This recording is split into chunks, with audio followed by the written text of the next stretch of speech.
আসসালামু আলাইকুম সবাইকে শুভ দুপুর। আজকে দুপুরে আমি রান্না করছি চিকেন বিরিয়ানি। তো বিরিয়ানিটা আমি আজকে কিভাবে রান্না করছি সেই ভিডিওটা আপনাদের সাথে শেয়ার করব।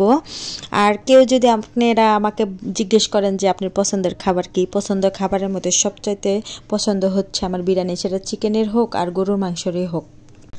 তো আমার পছন্দের জিনিসটাই আজকে আমি রান্না করে ফেলছি। তো আমার বিরিয়ানিটা আজকে এত মজা হয়েছে, ভীষণ মজা হয়েছে। যদি কেউ খাইতেন এই আমার রান্নাটা তাহলে সত্যি বলতেন যে না, মজাই হয়েছে। তো বরাবরই আমার এই বিরিয়ানিটা ভালো লাগে আর মাঝে মধ্যে রান্না করি। তো আমি কিভাবে রান্না করি সেই ভিডিওটাই আপনাদের সাথে শেয়ার করব। আর বিরিয়ানির সাথে সবচাইতে বেশি ভালো লাগে একটু আলু থাকলে। তো আজকে আমি আলু দিতে একদমই ভুলে গেছি, মনও ছিল না। আর আমার রুমে ঘরে আর কি আলু ছিল না, একেবারে মানে ছোট ছোট আলু ছিল, এর জন্য আমার আলুগুলো দেওয়া হয় নাই। তো তারপর অনেক মজা হয়েছে আলহামদুলিল্লাহ। তো চলেন রান্নাটা আজকে শেয়ার করি কিভাবে আমি রান্নাটা করছি। এই যে এখানে একটা প্যান নিয়ে নিছি, প্যানের মধ্যে আমি পরিমাণ মতন তেল দিয়ে দিছি, আমার যতটুক দরকার ততটুক। আর এখানে আমি মশলাগুলো দিয়ে দিছি, শুকনা মশলাগুলো যেমন তেজপাতা, এলাচ, গোলমরিচ, দারচিনি এগুলো দিয়ে দিছি। একটু হালকা একটু তেলে আমি ভেজে নিব। তো সবগুলো এখন আমি ভেজে নিতেছি। এরপরে আমি একটু পেঁয়াজ কুচি দিয়ে দিব। এই যে পেঁয়াজ কুচি দিয়ে দিতেছি, এখানে প্রায় 5-6টা পেঁয়াজ আছে, সেটাই আমি দিয়ে দিলাম, সবগুলো পেঁয়াজ দিয়ে দিলাম। আর বিশেষ করে বিরিয়ানিতে আমার মতে, মানে আমি আমার রান্নার অভিজ্ঞতা থেকে বলছি, বিরিয়ানিতে পেঁয়াজটা একটু বেশি দিলে বিরিয়ানিটা ভালো লাগে আর একটু মানে একটু একটু গ্রেমি গ্রেমি হয় আর কি, এর জন্য বললাম। এই তো আমার পেঁয়াজগুলো ভাজা শেষ। এখন এখানে আমি একটু আদা বাটা দিয়ে দিব পরিমাণ মতন, আমার যতটুকু লাগে আর কি, এটা মাপ নাই। আমি এখানে 3 চামচ দিয়ে দিছি। এখন এই আদা রসুনগুলো আমি পেঁয়াজের সাথে একটু কষাই নেব যাতে আদার গন্ধটা চলে যায়। আসলে কি রান্না করার শেখানোর কিছু নাই, সবাই রান্না করতে পারে। যেমন যারা নতুনরা আছে অনেকে একটু পারে না, তাদের জন্য আজকে আমার এই রেসিপিটা, বা ব্যাচেলার ভাইদের জন্য রেসিপিটা দেখে রান্না করতে পারবে। আর আমার থেকে অনেক আপুরা ভালো রান্না করেন, সেটা আমি বলবো না। আমি যেভাবে রান্না করি সেটাই শেয়ার করছি। তো এই যে এক এক আমি কিছু কাঁচামরিচ দিয়ে দিচ্ছি এখানে 10-12টা।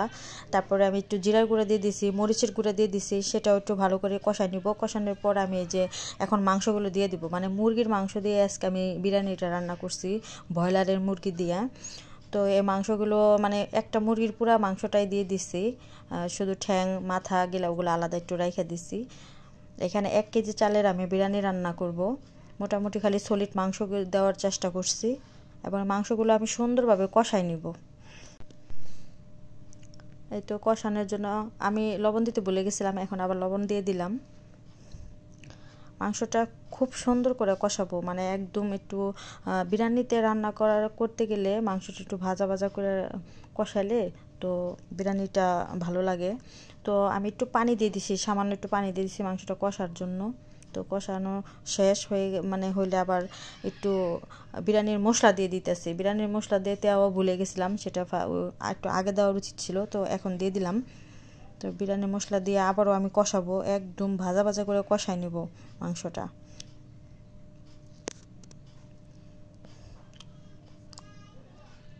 এই তো আমার কষানো হয়ে গেছে, অনেক সময় নিয়ে আমি মাংসটা কষাইছি। এরপরে আবার একটু জিরার গুঁড়া দিয়ে দিলাম হাত দিয়ে, 1 চামচের মতন বা 2 চামচের মতনই হইব, মাপ ছিল না, মানে পুরাটাই দিয়ে দিছি আর কি।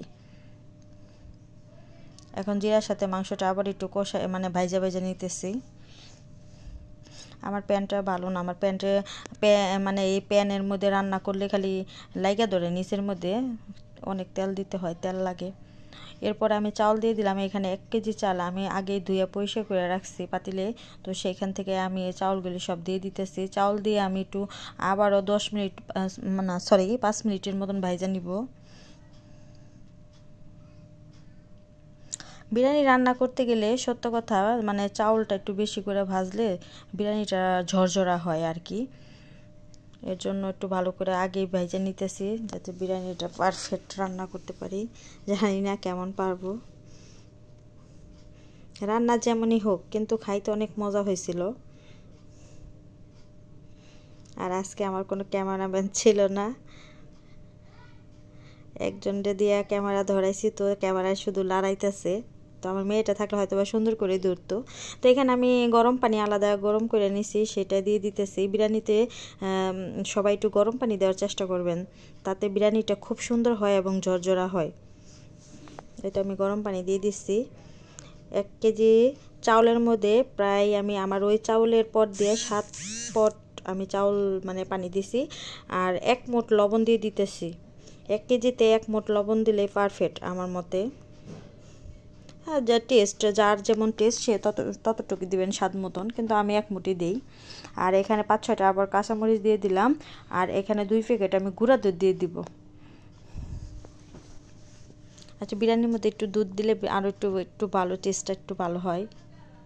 আর আজকে আমার সবচাইতে দুঃখজনক বিষয়টা হচ্ছে, আমি আজকে বিরিয়ানি রান্না করছি কিন্তু ঘি দিতে আমি পারি নাই, কারণ আমার বাসায় রুমে ঘি ছিল না। তো সবসময় আমি ঘি দিয়ে রান্না করি, তো আজকে ঘিটা আমার ছিল না বিধায় আমি দিতে পারি নাই। এখন ডাইকা দিব ফোটার পর্যন্ত। এই তো ফাইনালি আমার বিরিয়ানির লুক অনেক ঝরঝরা হয়েছে, সুন্দর হয়েছে মাশাআল্লাহ। খেতে দারুণ মজা হয়েছে। তো কে কে খাবেন চলে আসেন, সবাইকে আমার পরিবারে দাওয়াত রইল। আমার পেজটাকে ফলো দিয়ে আমার পাশে থাকবেন। ধন্যবাদ।